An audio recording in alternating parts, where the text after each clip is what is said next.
अरे साहेब बांध ته وګوره बांध ته انجنیر راته اشارې کوي ودوستم پورته کېدو ته مې رانغلې. سلام علیکم قومندان صاحب. په شمالي زون کې په موږ دښمن برید کړی دی. ورځ دنیا فانی ده هر څوک مرې نه پاتې کېږي ستا مینه موخه بد ده جان قربان بچیا مسافرو ته د ډالۍ وایي چې واورو وهلی اور ته غاړې وتو مسافر راغی مور ته غاړې وتو. ته څنګه یې ځوانه؟ ایا ته د ځوان په معنا پوهېږې چې ځوان څه ته وایي؟ څه ته وایي؟ ځوان د زمري خیاست لري خو چې کله په ښکار پسې ځې نو خالي منګولې خپل کور ته نه راځي. ذلیلې ارای صاحب یو چکن بریاني 2 سکړې چرګان او یو کړای راته راوړه خو پیسې راسره نسته. غریب سړی لوی شي ډول د خاني مه کوئ خبر مې واوره د بې ځایه ښځواني مه کوئ غریب سړی لوی شي ډول د خاني مه کوئ.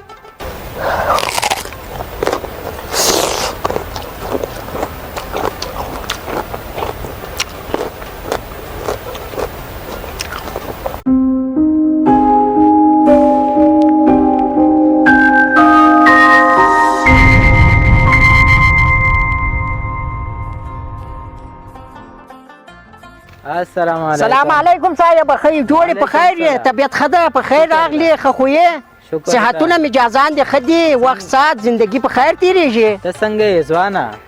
ایا ته د ځوان په معنا پوهېږې چې ځوان څه ته وایي؟ څه ته وایي؟ ځوان د زمري خیاست لري خو چې کله په ښکار پسې ځې نو خالي منګولې خپل کور ته نه راځي. ذلیلې سلامونه نیکې هیلې درنو قدرمنو لیدونکو یو ځل بیا ښه راغلاست. نظیر صادق له یو نوې خپرونې سره ستاسو په حضور کې حاضر شوی یم. په دغه خپرونه کې له ژونده ستړی او په زړه خفه په خوله خوشحال شخصیت سره ځانګړې خپرونه لرو. امید رحمان حنیفي نن په خپرونه کې را سره ده. هیله ده تاسو هم د خپرونې تر پایه زموږ ملتیا وکړئ او دغه خپرونه تر پایه پورې را سره ښه په مینه ننداره کړئ. حنفي صاحب څنګه یې؟ شکر ده د الله فضل دی ژوند دی تېرېږي الله نه راضي شکر ده الحمدلله بیخي. ژوند څنګه تېرېږي در باندې؟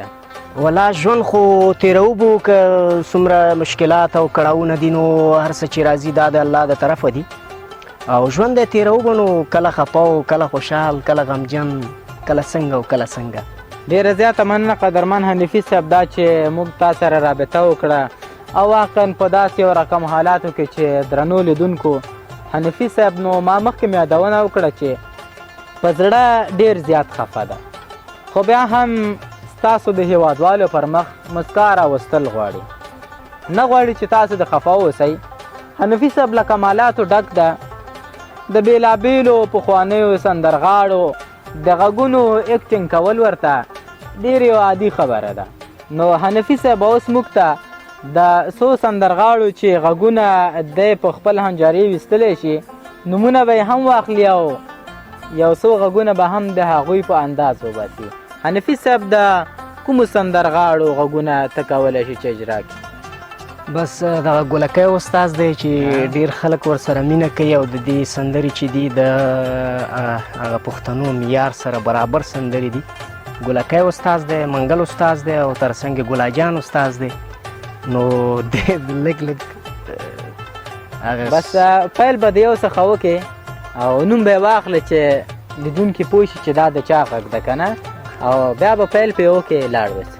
اول به د ګلکي استاز یو څو بیتونه به درته ووایم چې غریب سړی لوی شي ډول د خاني مه کوئ خبر مې واوره د بې ځایه ښځواني مه کوئ غریب سړی لوی شي ډول د خاني مه کوئ خبر مې واوره د بې ځایه ښځواني مه کوئ او ورځ دې یاد دي که دې هیر چې مور دې مړه وه یاره کفن نه و مازدیګر پورې پرته وه خواره چا یو کومک در سره ونه کو د خدای دپاره مطلب مې دا ده دا بې ځایه میماني مه کوئ غریب سړی لوی شي ډول د خاني مه کوئ خبر می واوره دا بې ځایه خزواني مه کوئ. واه دا خو بلا خوند وکړه، بلا په انداز سره دې وویله. ډېره مننه.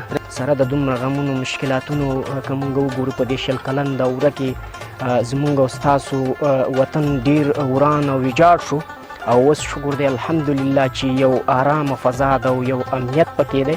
نو اوس خوشحاله یو. غمونه ډېر دي خو غمو ته به زړه نه ورکوو ولې چې ځوان یو او ځوان نو ډېر غټ طاقت پکې وي او حوصله ولري. مخ ته لاړ شه. شاعر وایي ښه وایي په تا د نجونو بازار تود دی، په لیوني یار دی حجرې آبادې دي نه. په حنفي صاحب باندې نو حجرې آبادې دي، یاران او دوستان ورسره ډېر زیات خوشحال دي. اکثر لیدونکي چې همدا اوس تاسو موږ ګورئ د حنفي صاحب سره به اشنا یاستئ. که په کلي او کور کې هغه ملګري چې خارج میشتي دي حنفي صاحب یې لیدلی وي نو انشاءالله له دې ویډیو څخه به یې هم پوره خوند اخلي تر څو چې د حنفي صاحب څخه یو ځل بیا موږ پوښتنه کوو او له ده سره یو څو نورې خبرې کوو. تاسو را سره په وطن کې وګورئ چې شفتالوان حاصل ته رسېدلی دي. د شفتالانو یو څه ننداره وکئ د بوټو او د میوې. موږ بیرته راګرځو او تاسو سره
بیا ښه راغلاست درنو قدرمنو لیدونکو.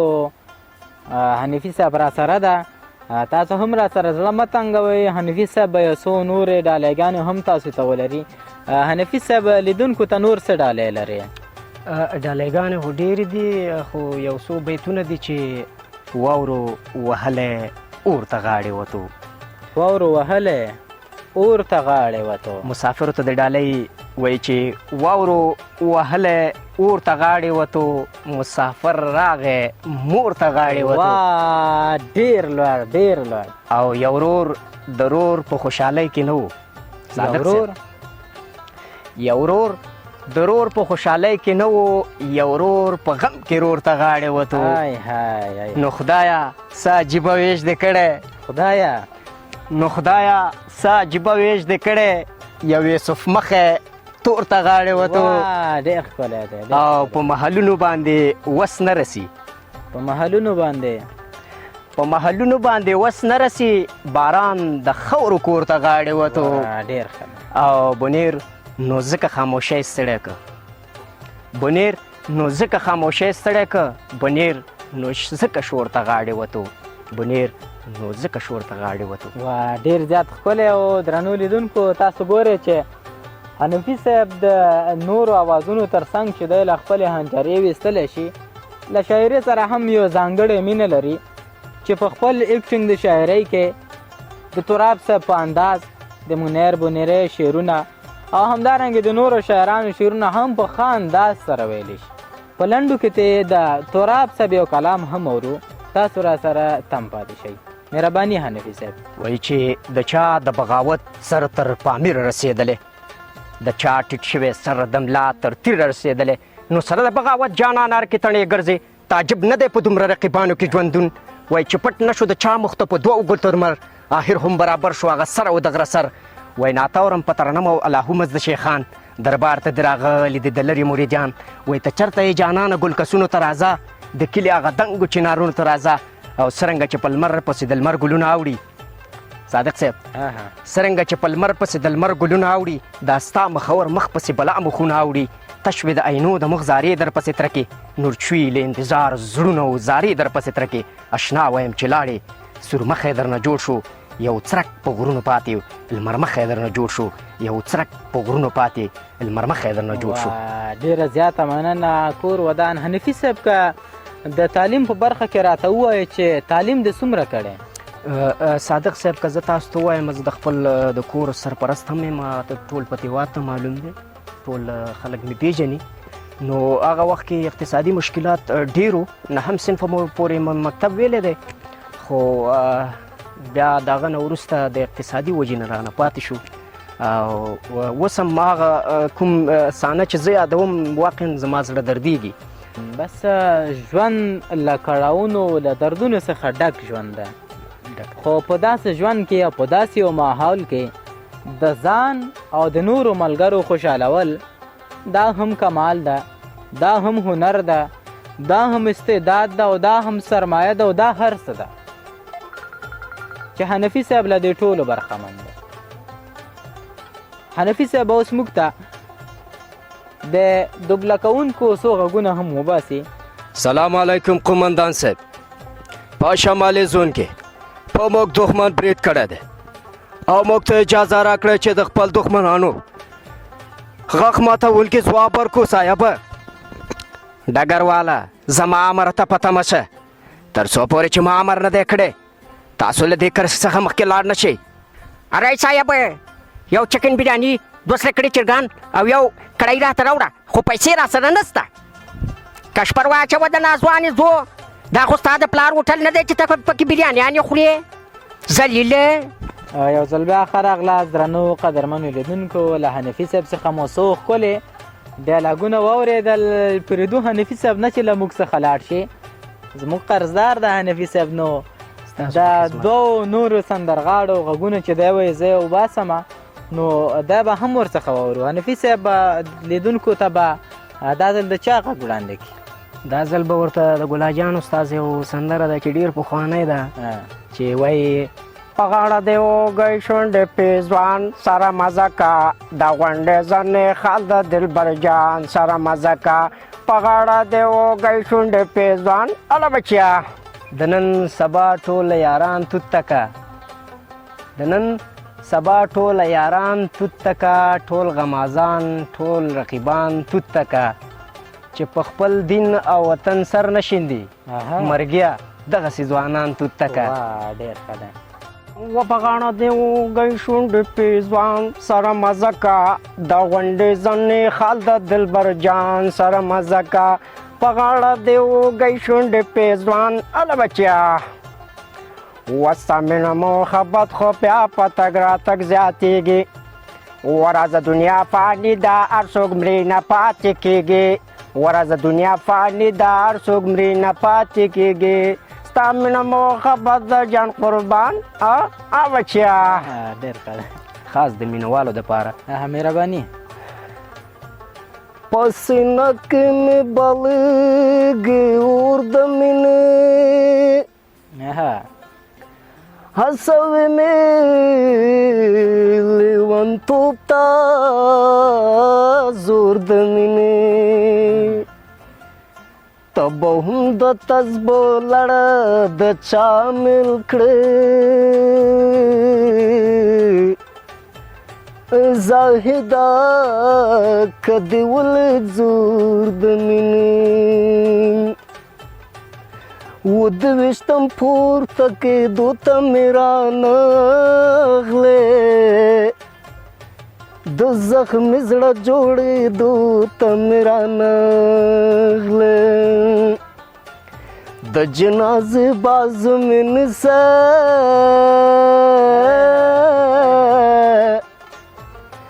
او چېرته به ما په راسته خوله درکړې وینا او ګرنه د جار شم شیخ سپینې د جامې دی دلته به بدنام شي در چا لاس کې پیالې دی او ګرنه د جار شم شیخ سپینې د جامې دی دلته به بدنام شي در چا لاس کې پیالې دی پام کا اوږدو زلفو ته لاس ورنوړي جنت بایلې دې لویه جوارۍ کې د عمرونو عبادت بایلې دا وریښمینې زلفې زلفې نه بې زولنې دي دلته به بدنام شي د هر چا لاس کې تحالې دي. ډیره زیاته مننه. کور ته ودان چې زموږ غوښتنې منې او حاضر شوی یې. د ژوند مصروفتونه د کلیدونکو ته ووایه چې څه کار کوې؟ ولا مونږ خو دلته تاسو ته پته ده چې مونږ دهقاني کوو، د خپل ځمکه هم نشته، پردي ځمکې کرو او دوی کې دهقاني ده، نو توتان دي او ځمکني توتان، څوک ورته شتپري وایي، او دغه لیړوګان دي، بنډۍ چې ورته مونږ پښتانه ورته بنډۍ وایي، مونږ ورته لیړو وایو، نو او دغه رومیان دي، مرچک دي، بانجان، دغه کاروبار دی. نو د ترکاري یعنې زراعت کې کاروبار زمونږ ډېر اوس فلحال په پټو کې څه لرئ؟ کوم حاصل ده دې وخت کې؟ دې وخت کې د توتانو حاصل ده او د شمتالوانو حاصل ده او د دې نه وروسته بیا د الوچې حاصل شروع کېږي. بس نو په میوهجات باندې د سر ده. او الحمدلله وطي آباد خو داسې ځای ده چې د میوو او ډک وطن دی، څه رقم میوه چې پکې غواړي انشاءالله تاسو موندی شي پکې. راځه لیدونکو ته که نور کوم ډایلاګونه در سره وي جالب مثلا لیدونکو سره شریک کې نو خوند به وکړي. یو ډرامه ده د اسماعیل شاهد، نو هغه ځای کې دوه کسه پولیسي، یو پولیسي او یو ورسره داسې یو قمندان یو بل پولیسي که نه، نو د خپل دغه عسکر ته وایي هلکه کودلتوله ته ولشه د دې 50 روپو خو لاته ګولډینګ څه ډوله خو چې بدل یې لا نیولې دې وخت کې چې دا داسې کې وروره جیب یې چا کانټه کړي، جیب نه یې دلته دا خپل شاګرد ته وایي کودلتوله دا جیب لا نه چا والی دی، وایي د شکل نه خو لاته غونډې ښکاري، دا جیب به تا والي. هغه ورته وایي ما نه دی والی صاحبه. دغه هندي فلمو کې ما کتلې ډېرې نه ګورم، خو بعضې یو صحنه مې وکتله، دغه یو ځای کې یو هلک روان دی ډېر ټیټکی غوندې هندي فلمو کې، او هندی ده دا چې روان دی، نو دې ټیم کې خپل هغه ملګري ته وایي چې ارے صاحبه بام ته وګوره، بام ته نجلۍ راته اشارې کوي. هغه ورته چپ څه ذلیله بېغیرته په بېغیرته خبره دی، خپله خور و مور نه لري چې پردیو نجلو ته ګورې. واقعا چې ډېر زړه راښکونکی غږ وباسي. لیدونکو تاسو باور وکړئ چې دا خبره زه له زړه څخه کوم چې کوم انداز چې حنفي صاحب لري په دغه خپل ایکټینګ کې بلها خوند کوي. له حنفي صاحب څخه یو بل شعر هم اورو او تر هغې وروسته له تاسو ټولو څخه اجازت غواړو. حنفي صاحب مهرباني. بسم الله الرحمن الرحیم. وایي چې داسې یو چا پر مونږ حمله د توپ پشتو کړې ده، داسې یو چا پر مونږ حمله د توپ پشتو کړې ده، چا چې عمرونه د بلغېږه کې للو کړې ده، د صبر پرته ورته هېڅ بې صبري نه ده پاتې، زمونږ حکومت تم بله لار د بري نه ده پاتې، خود به چارواکې په کڼو غوښونو ساه اخلي، د چا سیاست چې د پردي له مرانه نه اخلي. مني چې د کور بدی هم لرو، خو بیا په جنګ کې ډېرې ښې اتلولۍ هم لرو. دا یو اعلان وکړو ته راته ګوښې ته کښېنه چې سر ستا او مال زما د تماشې ته کښېنه، که پر دښمن باندې مومندې جړولې نه وي صادق صاحب، که پر دښمن باندې مومندې جړولې نه وي نو بیا به ما د پښتنې شودې خوړلې نه وي، او که د دښمن سر مې رانهوړو خونړي لاسو کې، که د دښمن سر مې رانهوړو خونړي لاسو کې، بیا مې راواچوي ټیکری په سر بنګړي لاسو کې، او زه د غیور ولس په موټو کې لا زور لرمه، زه لا اوس هم د کونړي سینه کې شور لرمه، زه تر ملتان او پاني پت د هرې تورې خان یم، زه د مملې او د ګوشتي او د لالپورې خان یم، او زه په یوه ګزار 100 ټکه د زرګر وباسم، زه په یوه ګزار 100 ټکه د زرګر وباسم، د کونړ شګې چاڼوی شمه ترې زر وباسم، د کونړ شګې چاڼوی شمه ترې زر وباسم.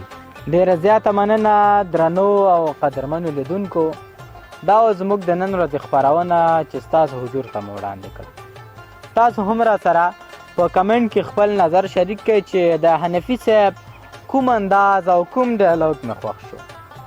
تر بلې خپرونې چې یو ځل بیا زه نظیر صادق او د کامرمنۍ په چارو کې واحد الله وحدت ستاسو په حضور کې حاضرېږو. په لوی او بخونکي سختن تعالی مو سپارم د یو سوکاله آباد او هوسا افغانستان په هیله. ارے صاحب د نورو ښکلو ویډیوګانو دپاره چینل سبسکرایب کړه، څه په وایې